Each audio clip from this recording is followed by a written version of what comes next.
Hello and welcome to 3 Inning Fan, the podcast with me, Kelley Franco. We have a great show coming up for you today. I know you're going to love it. We're going to talk about the Yankees and the potentially catastrophic injury news that came down last night. And we're also going to talk about their other spring training injury issues and how they're going to cope. And then we're going to talk about the Mets, how great their offense looks this season, but what I think their Achilles heel is going to be. And then we're going to take a quick look at their bullpen. Guess who can opt out at the end of this season? Something we haven't heard about. And we get outside the New York bubble by taking a quick look at the Red Sox and how they upped their game this offseason. Is the Yankees-Red Sox rivalry finally back? Lastly, we look at the legal side of the game with your favorite baseball-loving attorney, that's me, I hope, and see how the Orioles and the Nationals settled their broadcast rights dispute and how it could impact the possible sale of the Nationals. Let's get on it. First, the Yankees. Up until last night, the Yankees had 3 big injury problems, and then late last night, a nightmare scenario was introduced. Okay, first the 3 we knew about. Stanton has not 1, but 2 tennis elbows. Honestly, I didn't even know this injury could be in the plural before this. But he does have 2. He'll miss the start of the season, and we don't have a timeline for his return. But the Yankees have a serious and painful offense problem without him in the lineup. With Stanton, you've always got to expect he's going to miss some time. But if this is an extended absence, the offense is going to suffer. Rumor is that the Yankees are talking to J.D. Martinez about a possible deal to fill in, but there's nothing firm yet. Another possibility is prospect Everson Pereira. Remember him?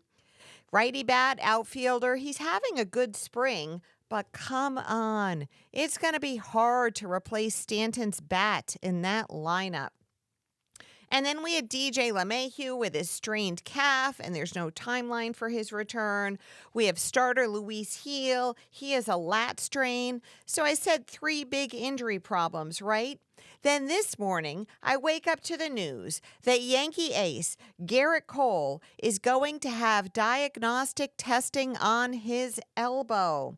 This is potentially catastrophic. Okay, let's take a quick look at third base before we hop over to Gerrit Cole. So DJ LeMahieu was the Yankees' choice for third base, and even at that, he wasn't so much as the choice as kind of who they were left with. Like in 4th grade, the last kid picked for dodgeball. But so now they don't even have him. So it's between Oswaldo Cabrera and Oswald Peraza, unless they go outside the organization. I mean, Nolan Arenado is the name we keep hearing, third baseman from the Cardinals.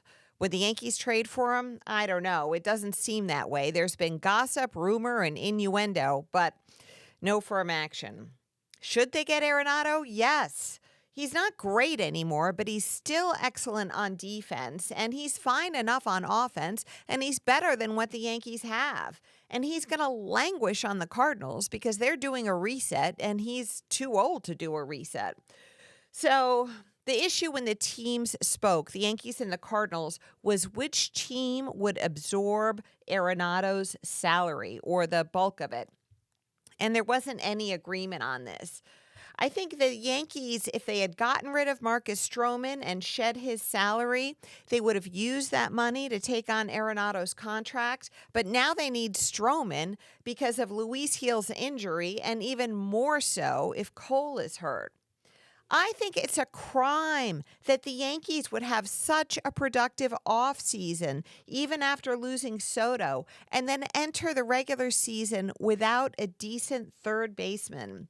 And this didn't just crop up with LeMahieu's injury because the Yankees fans didn't even want him at third.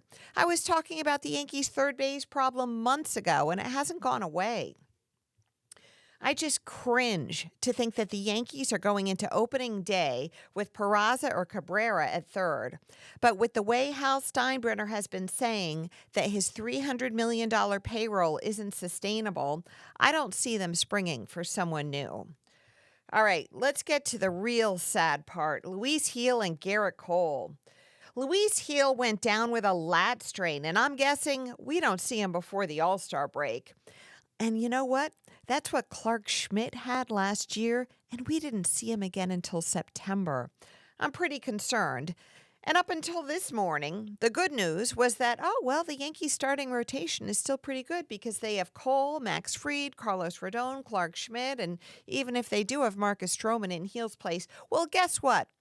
We may have to throw that out the window because now Gerrit Cole is being sent for diagnostics on his elbow. The conventional wisdom is don't panic. Well, you know what? The conventional wisdom is wrong. Panic. It's the most sensible thing to do in this situation.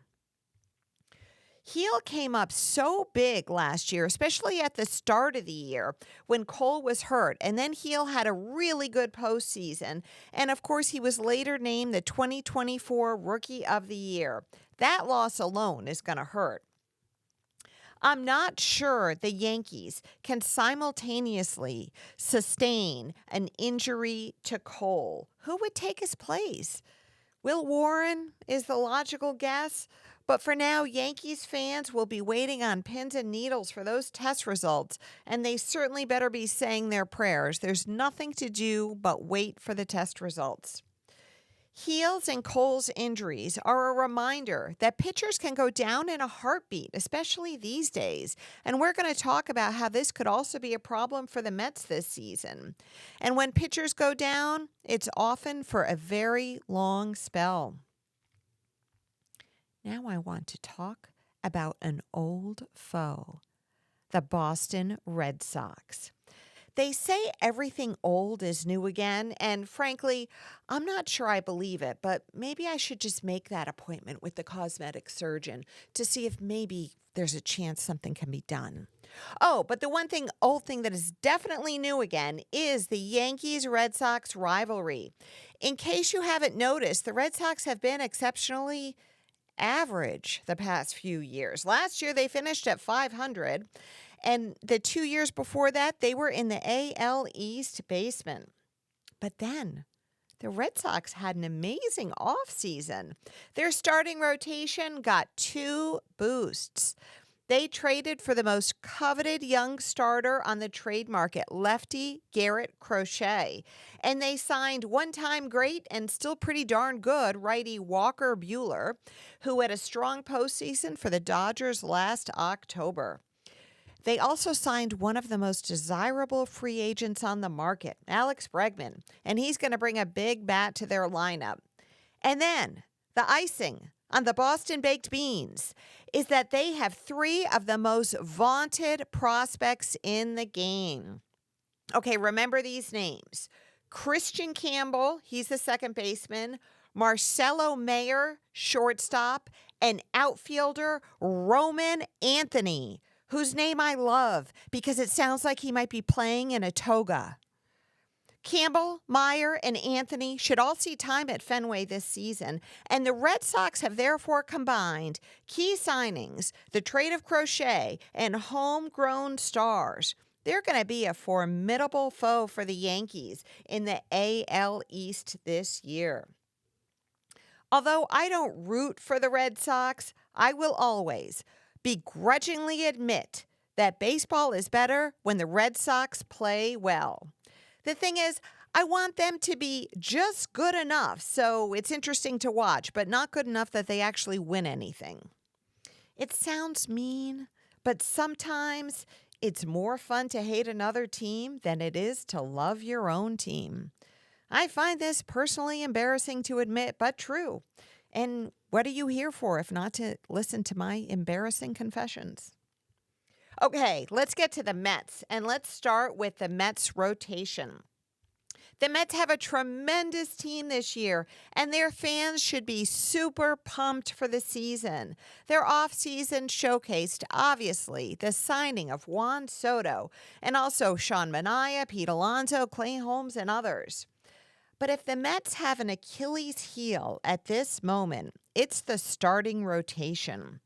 Manaea and Frankie Montas are starting the season on the injured list, and that takes a lot of the wind out of their sails, especially losing Manaea, but hopefully he'll be back in April. Montas was a high-risk signing anyway, but you still don't want to lose him. So right now you have Kodai Senga, Dave Peterson, and Clay Holmes in the 1, 2, and 3 spots, all of whom have looked pretty good in spring training so far. Senga certainly looks healthy, but for me, I am personally having a hard time shaking this feeling that he's fragile. And I hope I'm wrong, but that feeling is only going to be dispelled by seeing him have a good, strong, healthy season, and hopefully as the ace that he was in 2023. Clay Holmes is transitioning from reliever to starter, and I actually think he's going to be a great signing for the Mets. He's had a good spring, but it's not just that. He was a solid reliever for the Yankees last year until he got the yips and trying to close games. Remember when he was nicknamed Cardiac Clay? Well, I think he just needs to get out of the high leverage situations, and he's going to be solid. I have a really positive feeling about Clay Holmes. Dave Peterson in the 3 spot, well, he's settled in, and for a change, he's not injured, and he's not battling for a starting spot, but still, he's not a star, and then the choices get even thinner after that. You have Tyler McGill, Griffin Canning, and Paul Blackburn. 2 of these 3 will be picked for the 4 and 5 starting rotation spots. Now, the Mets want to go with a 6-man rotation this season, but due to all of the off days that are built into the very beginning of the season, they won't actually need that 6th starter until about 2.5 weeks in. So this leaves open the possibility that we might see Brandon Sproat, their prized pitching prospect. And do you know about Brandon Sproat, the Mets righty phenom? Of course you do, because you're a loyal listener of 3 Inning Fan, the podcast, and I was talking about him in probably July of last season. See, 3 Inning Fan listeners, never commit a baseball faux pas. Anyway, Brandon Sproat is having a great spring. He'll go back down to the minors, and then I'm sure we will see his smiling starting pitching face sometime this season, maybe even sooner than we think. The Mets want to get to the World Series. Can this starting rotation get them there? I have some reservations, especially because they will have to get past the Dodgers, who have an absolute embarrassment of pitching riches. If Manaea can truly be back in weeks and not months, that would certainly help. You know what would also really help? And would also help the Yankees, for that matter, at this point, if Cole goes down? Acquiring Dylan Cease from the Padres. I hear the chatter, and then I hear, well, the Mets don't want to add payroll. Then I hear, oh, but if they got Dylan Cease, it sure would be worth it. So if the Mets do trade for Dylan Cease, I take back everything I said about their thin starting rotation. Let's talk about the Mets' last roster spot. There's a battle for the last remaining roster spot on the Mets, and it's among infielders. Brett Baty, Luis Angel Acuna, and Luis de los Santos are in the running for this last spot. If the Mets want to go for the best bat, they'll go with Brett Baty. He's had a good spring training. If the club prefers to focus on defense, they'll probably go with Luis Angel Acuna or De Los Santos. All 3 players have been taking reps all over the infield this spring to show their stuff. And whoever they pick will likely hop around the field as a utility guy this season. There's another player whose name you should know, Donovan Walton. He's 30 years old, and he could be in the running for that last roster spot, but the youngsters might have an edge. Until a few days ago, some of the Mets faithful were hoping they would re-sign OMG Jose Iglesias, but he went to the Padres, and now one of the youngsters will likely get the call-up. We're looking forward to seeing Iglesias when he comes back to Citi Field this year. Let's say a word about the Mets bullpen. David Stearns is known for constructing excellent bullpens, and the current Mets bullpen is no exception. The way it's set up now, Edwin Diaz is going to be the closer, of course. And then your setup guys are Ryan Stanek, the righty, and A.J. Minter, the lefty. Now, Minter had hip surgery last August, so he may or may not be ready exactly on opening day. But if he's not ready on opening day, he'll be ready shortly thereafter. But here's something maybe you didn't know. Edwin Diaz is under contract for 3 more years, but has an opt-out after this year. So if he has a good year, he might test free agency. That could be interesting. Stearns, as much as he's known for putting together a good bullpen, is not known for paying up big for bullpen help. That 5-year, $102 million contract that Diaz signed in 2023, that was signed under Billy Epler, the former GM, not Stearns. If Diaz opts out, would Stearns pay up to keep him? It would probably depend on how many years Diaz is looking for. But losing Diaz would certainly leave a very empty-looking ninth-inning frame for the Mets. Did somebody mention Billy Epler? In the category of whatever happened to... Did you hear about Billy Epler? You remember Billy, the Mets GM in the 2022 and 2023 seasons. He was suspended and put on MLB's ineligible list for the 2024 season for misusing the injured list. It was alleged that he made up phantom injuries to get around roster rules. It was kind of a weird situation because there was chatter, number one, that everybody does this, and number two, that someone inside the Mets organization ratted him out. So it was a little bit of a soap opera. But anyway, the news is that Billy Epler is alive and kicking. He has taken a new position with the Milwaukee Brewers as a special advisor for scouting and baseball operations. Let's take a look at the business legal side of MLB because, as my loyal listeners know, that's you, I am an attorney by day, and I often like to look at the legal side of baseball when we have that chance, and we had that chance this week. What happened? The Baltimore Orioles and the Washington Nationals finally settled their 20-year-old battle over media rights. And once again, I turn to Evan Drellick of The Athletic when discussing the business side of baseball. His piece on this was excellent and was a source for me. You should go read it. So here's the background in 3 sentences. When the Montreal Expos moved to Washington, D.C. in 2005 and became the Nationals, the Orioles, who had enjoyed dominance in that geographical region, objected to the move. MLB said to protect the Orioles, it was decided that the Nationals games would be broadcast on the Orioles-owned TV network, the Mid-Atlantic Sports Network, MASN, M-A-S-N. But the Orioles controlled the network, and over time, the Nationals came to believe that they were not receiving fair market value for the rights to broadcast their games. And that was the argument, and it became a lawsuit. They battled it out in court and in arbitrations, and on last Monday, March 3rd, MLB released a statement that the matter was settled and that all disputes to pass media rights between MASN, the Orioles, and the Nats were resolved. The teams were last seen holding hands and singing Kumbaya. Okay, I made that part up. What's interesting is that the Nats were for sale recently, although the Lerner family, who owns them, last spring said, oh, they're no longer for sale. But I would not be surprised if they came up for sale again. Why?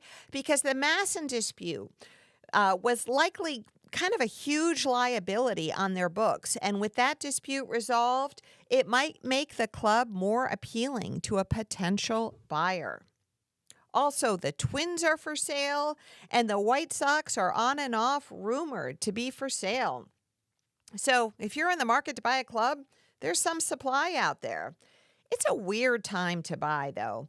There's uncertainty as to broadcast rights for all the teams, really, and also as to the renegotiation of the CBA, the collective bargaining agreement. And that's going to happen after the 2026 season. You don't know if there's going to be in those renegotiations a push for a salary cap, a salary floor, or if there's going to be a lockout or a strike. And that's why you stay tuned in to 3-Inning Fan, the podcast, so you don't accidentally buy a Major League Ball club at a bad time. I hate when that happens. I'm Kelley Franco, podcaster and champion ball club shopper. Okay, let's close it up with what's good to eat while watching the ball game, even if it's a spring training game. So, in case you didn't notice, I did some traveling in February in Mexico, and that's why there hasn't been a show for about 3 weeks. Now, there are no pictures of me because I had crazy vacation hair, but there are a million pictures of my meals, margaritas, and other fancy drinks.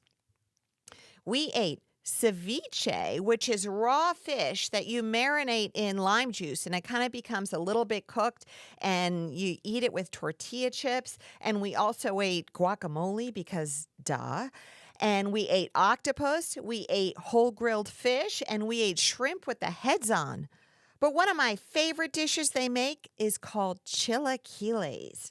I think that's Spanish for delicious excuse to have tortilla chips at breakfast. Okay, so this is what chilaquiles are.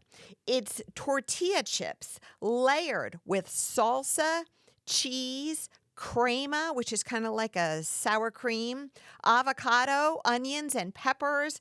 I like mine with shredded chicken or fried eggs on top, and lots of spicy habanero sauce.